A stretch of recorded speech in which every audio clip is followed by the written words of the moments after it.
It's really important, basically, that you understand your cholesterol panel, because there is so much misleading information out there. When you get your cholesterol results back, or your blood panel, or your lipid profile back from your doctor, it's really important that you can understand what's going on and actually understand that you're not really getting the information that you actually need.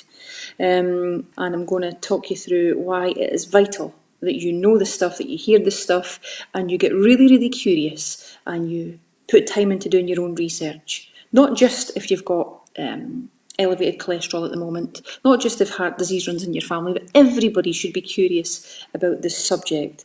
Cardiovascular health, health risks, and actually the general subject of cholesterol and why it's really, really important. Okay, so the first thing is, here we go.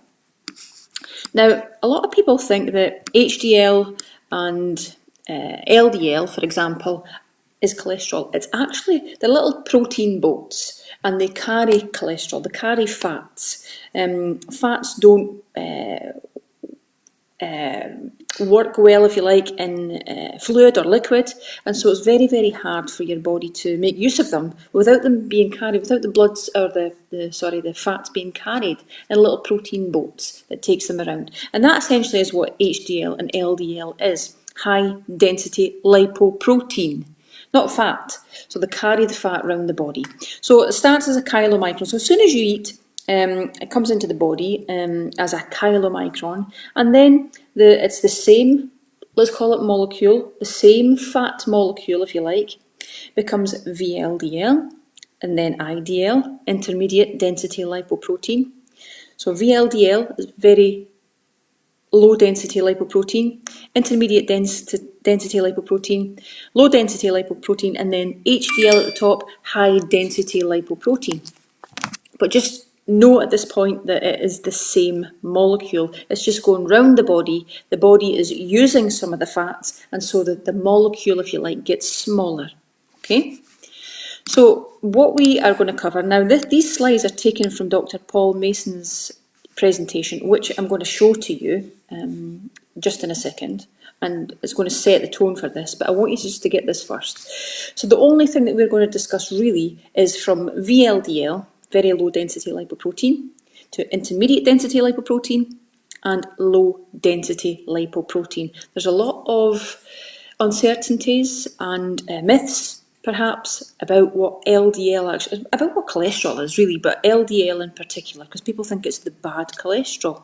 So let's hold the fort there, and I want you just to watch this little video with me. It's by Dr. Paul Mason. I'll show you it. I'll come back to it in a second, okay? So bear with me. Let me find it. Okay, listen. My name's Dr. Paul Mason, and I'm a doctor from Sydney in Australia. And today I want to take you all on a journey looking at exactly what it is about cholesterol that might be a problem with respect to our health. And I'll tell you straight up, LDL cholesterol is not one of them. Not high LDL anyway. We're going to look at everything from the idea of small dense particles, oxidation rates, and we might even have a look at particle count and lipoprotein little a. And then we're going to finish by touching on statins. And I'm going to include some hopefully quite revelatory data regarding the true side effect rate of statins. So by way of disclosures, I have a website. So I know that's a pretty disappointing disclosure. But I run a metabolic clinic with another fellow Australian doctor, an orthopaedic surgeon by the name of John Scher, and aspirationally at least, one day we're going to populate this website with some useful information. So let's begin with the biggie, LDL. LDL is almost uniformly known as bad cholesterol, or at least to anybody with a medical education. And this pejorative nature of the term says it all. People are afraid of LDL. Worried they're just going to drop off their perch because it's high. Now, because of this, there's now more cholesterol-lowering drugs out there than you can poke a stick at. And it seems that every second patient who comes into my door is on a statin drug because they're trying to lower their LDL, which is funny, really, because LDL doesn't really appear to be that bad at all. This systematic review from 2016 looked at 19 cohort studies with over 68,000 participants. And of these 19 studies, 16 of them found an inverse relationship between LDL cholesterol and all-cause mortality. That is, the higher your LDL cholesterol, the lower your all-cause mortality. So last year, a new patient came into my room, and when I saw him, I thought to myself, this guy's an athlete. But this wasn't my sports medicine clinic, this was my metabolic clinic. So I thought, somebody at the front desk has made a mistake, they've booked him into the wrong clinic. So anyway, he gave me this letter. You see, he had recently applied for income protection insurance that required medical testing. And he had failed.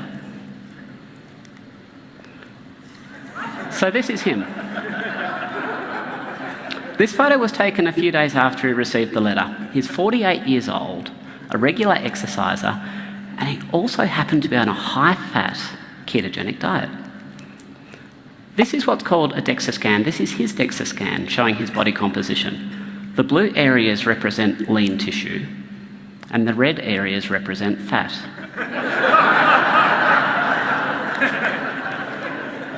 So I wasn't getting it. Why was this guy considered too much of a medical risk to insure? Well, it was his cholesterol levels. These are his actual test results, the ones the insurer used to make their decision. And here are the US values there. And on the right-hand side, you can see the standard reference ranges which his values were meant to reflect. And based on these reference ranges, his LDL of 6.7 or 259 in US units is where he came unstuck. The insurance company was worried that this high LDL level would cause him to have a heart attack. After all, atherosclerotic plaques are filled with LDL and cholesterol, so high circulating levels must cause it, right? No. This myopic perspective ignores the fact that both LDL and cholesterol are essential for good health. Indeed, they're essential for life, full stop. And LDL itself can also be good, and it can also be bad. And the process of turning good LDL into bad LDL isn't driven by fat in the diet, it's driven by carbohydrate. Okay, right. So that kind of sets the scene for this. And I'm going to simplify even further than he has. And I'm just going to talk in layman's terms so everybody gets this, because it's important that it's simplified. When it's not, it could be off-putting, it could put you off even wanting to do your own research or wanting to do further reading. So here it is really simply put, okay? So VLDL, IDL, LDL, and then HDL is the same molecule. Now, every single cholesterol molecule in your body has bound round it a protein, let's call it a protein strand, and it's called an ApoB100. And you'll see the squiggly line all the way around. That's intact. Okay, it's not been damaged, if you like. So that LDL at this stage is absolutely fine. So it's called an ApoB100, and each molecule of cholesterol has only one. Okay, so whilst you bear that in mind, when you eat sugar and refined carbohydrates and breads, pasta, cereals, biscuits, cakes, sugary beverages, fruit juices, you get what's called glycation. Now, glycation basically means when fat meets sugar and it becomes sugar-coated, like a toffee apple. The sugar wraps around it, and that's the glycation process. And when that happens, the cholesterol molecule then becomes glycated, and you'll see here that it shrinks a little bit, and oxidation happens. And when oxidation happens in the body, basically it's when, if you could think of rust, when oxygen meets like metal, and there's water involved and stuff, it starts to rust. So think of that as an oxidated cholesterol molecule. So we've got glycation, we've got oxidation, so that's really, really damaging. So this molecule is getting smaller, not because the cargo is being dropped off, the fat cargo, your body's using it, but because of the sugar and the carbohydrate, it's damaging the ApoB100, that little protein windy squiggly line round each cholesterol molecule. So you'll see here, it's normal, then it gets glycated, and then it becomes oxidised. And you've got free radical damage, you've got oxidised cholesterol molecules bumping around your body, causing all the bother in the world. Oxidation. It's not good, it's really bad, but together, glycated molecules and oxidated molecules is not a good combination. So please bear that in mind. That's the same molecule, okay? So it looks something like this. So that LDL that was once normal and harmless then becomes glycated because of sugar and carbohydrates, not because of good fats, not because of your avocado and your animal fats and your organic eggs and your organic milk. Not because of these, but because of sugar and refined carbohydrates, wheat, oats, healthy whole grains, grains, because of these things, right? So the LDL then becomes glycated LDL, so it's getting smaller, and because sugar has met that fat molecule. Remember when you eat the breads, the pastas, the baked potatoes, remember, the bagels, glycation happens because your blood sugar is elevated, remember? So the glycated LDL then becomes minimally modified, so it's changed shape, it's changed size, if you not shape but size, and then it becomes fully oxidised, so it looks completely different to the LDL that it used to be, and that's when it's damaged. Okay, so at that stage, in fact, let me rewind a little bit. In normal circumstances, your liver takes in the VLDL. That VLDL goes round your body, drops off its cargo, becomes IDL and then LDL, and then goes back to a little blue receptor that sits on the liver and it takes back in the cholesterol. Okay, so and that's normal and that's brilliant. However, what happens if the LDL is not recognised because the ApoB100 has been damaged, it's been glycated, it's been oxidised or oxidated. It goes towards these receptor sites and your liver's like, I don't recognise you. You're going to damage me, you're not getting in here. So this LDL has nowhere to go. And it's small dense now at this stage. It's not big, buoyant, fluffy LDL, it's small dense. What we call pattern B, B for bad. And so it will look eventually something like this. So the VLDL, IDL and LDL, making its quite innocent journey out of the liver, round the body, goes back to the liver and actually isn't recognised because the ApoB100 has been damaged and actually does not get back into the liver. And so what happens is it starts to build up. And where does it go? Does that look down? Have you got a belly? Put your hands on it, give it a sugar. That's where it's building up. And it's building up round the liver, fatty liver, could be fat inside the liver, because actually an oxidised, so it's not being glycated, but it could be oxidised, gets in through that receptor on the sneaky, on the sly, and causes oxidative damage in the liver. So you then start to have fatty liver disease. It doesn't have to be alcoholic either. You get alcoholic fatty liver disease and you get non-alcoholic fatty liver disease. Both cause scarring of the liver, cirrhosis of the liver, a build-up of scar tissue. So the tissues around your vital organs, or the surrounding vital organ, starts to build up fat, and that fat is small, dense particles. The ones that you hear about, or you don't hear about often enough for my liking. So let's get rid of these and these. So it starts to look like, this is your LDL in the bloodstream. And there's lots of them, small, dense little particles building up in the artery, if you like.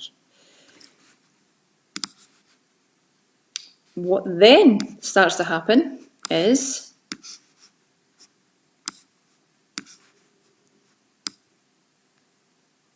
this. This oxidised little bugger here and glycated LDL particle is scraping past the hair-like structures in the artery, let's say. And so when the hair-like structures are damaged, it causes the bonds to break and split. And when they break and split, what's obviously going to happen, you've got circulating monocytes and LDL particles actually just swimming about, and actually they can get down these gaps. And when they get down these gaps and they break the endothelial layer, it looks something like this. So these circulating monocytes have fallen in through the gap, and so has the LDL particles. And this is when you start to get a build-up of plaque in the artery. This is what killed my dad. A build-up of plaque in the artery because of alcohol, excessive amounts of alcohol, because of vegetable oils, because of smoking. And that there is what causes the plaque build-up. And when you've got plaque build-up, essentially what happens is the artery used to have space in it, and all of a sudden this space starts to narrow and starts to close. And so there's less room for the blood to pass through. And in time, there's a wee picture here. No, that's a foam cell, that's not the one I was after. In time, it becomes that narrowed that the blood can't pass through enough, and so a clot forms because it's so narrow, and the heart would result in a heart attack, likely, and to the brain would likely cause a stroke. Added to that, we've got scavenger receptors on these foam cells. These foam cells basically take in loads of damaged LDL particles and circulating monocytes, and before long, this is really what causes the damage. These big massive foam cells start to take in all the damage, they get bigger, and so you can understand why then the artery becomes so narrow. And under a microscope, it looks something like this. And this is really a build-up of LDL and foam cells taking in all the damaged cholesterol, and it just starts to get bigger. So really simply put, everyone, that's essentially what happens. So the point that I want to make to you is there is good LDL and there is bad LDL. Now, we've talked about the bad. What about the good? The good LDL is what you started with. It's large, soft, cotton wool-like, soft, fluffy, cotton wool-sized, big fluffy balls that bounce through the artery and cause no damage and actually have no detrimental effect on cardiovascular health. But when you go to the doctor like I did, or when you get your bloods taken like I did, and you've been eating a ketogenic style diet or a paleo style diet, you've been eating really clean, good quality food, you've minimised sugars, you've minimised refined carbohydrates and crap basically, and you're eating like we should be eating, whole foods, you might elevate your cholesterol, your total cholesterol, but actually what the key thought leaders in the world right now are saying is that total cholesterol value, you might as well chuck it in the bin. Because what you actually need to know is what kind of LDL you've actually got that's pushing the total cholesterol up. And if it's the good LDL, don't even entertain when somebody tries to talk to you about statins. If it's the bad LDL, then you could get to that when you look at your triglycerides and your HDL ratio. So within your cholesterol panel, I don't want to cover mine tonight, but I'm going to just briefly. So you get total cholesterol, you get HDL, you've got your triglycerides, you've got LDL, you've got cholesterol to HDL ratio, and you've got non-HDL cholesterol. So if your total cholesterol is high, somebody might suggest to you, your doctor, for example, might suggest to you that you need to eat healthy whole grains. You need to eat more oats. You might need to eat oats in the morning. You might need to eat low-fat alternatives. So you need to bring your fats down because they think it's fat that's causing this. But actually, Big Pharma have got our doctors basically brainwashed, and it's really hard for doctors to navigate their way through this because it's so heavily influenced by the pharmaceutical industry. But you need to do your own research, you need to listen to this stuff. What you should actually be looking at is where the LDL is coming from. Is it pattern A, which is good, large, buoyant, or is it pattern B, B for bad, small, dense? And really what you should be taking a closer look at is the triglyceride to HDL ratio. That's important, triglyceride to HDL ratio. If that's in the healthy range, it would indicate that the elevated cholesterol is due to that.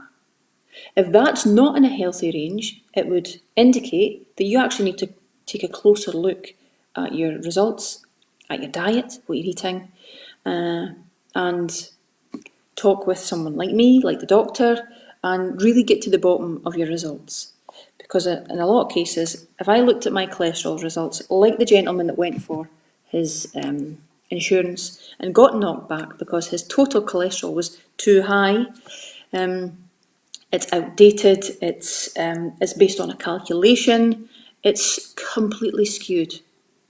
So please bear that in mind if that was you, and many of our clients have been to the doctors and got the same thing, because they've cleaned up the diet, they're eating good saturated fat, not bad fats, moderate protein, they've minimised sugar, they've minimised refined carbohydrates and grain in particular.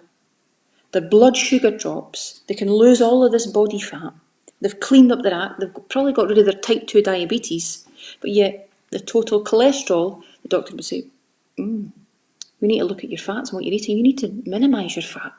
Now, this is the information predominantly that people are coming away with when you're looking after yourself. Because doctors, in the main, are misinformed. How scary is that? Now, if you watch Paul Mason and lots of other people that I can introduce you to, TED Talks and books and things, they're saying the same thing. But they're just one little voice in amongst the pharmaceutical industry. It's hard. But the videos that I show you have been circulated worldwide. I mean, there's like millions and millions of views on them. So we're not the only people talking about this now, but there's small voices. They're going up against these big companies. It's very, very difficult to change a system when there's money behind it. A big money machine, a big massive money machine. So you need to get curious. It's very, very important. When you get your blood panel taken, your blood lipid panel, you should be able to have a discussion. But what if your doctor doesn't actually know about this stuff? You would never think that that would be the case. And often now it's not, but most of the time it is. And this is scary shit, right? Of course it is. You want your doctor to be able to tell you about triglyceride and HDL ratio and actually if it's good or bad and what they think. Not just your total cholesterol's high, even though your diet is, it's a whole food diet. And you look phenomenal. You've lost however many stone you've lost. You're healthier than you've ever been. You feel better than you've ever been. Your fibromyalgia's gone. Your aches and pains have gone. Your arthritis, your rheumatoid arthritis has fucking vanished. Your brain fog is gone. So, yeah, I hope that's been useful.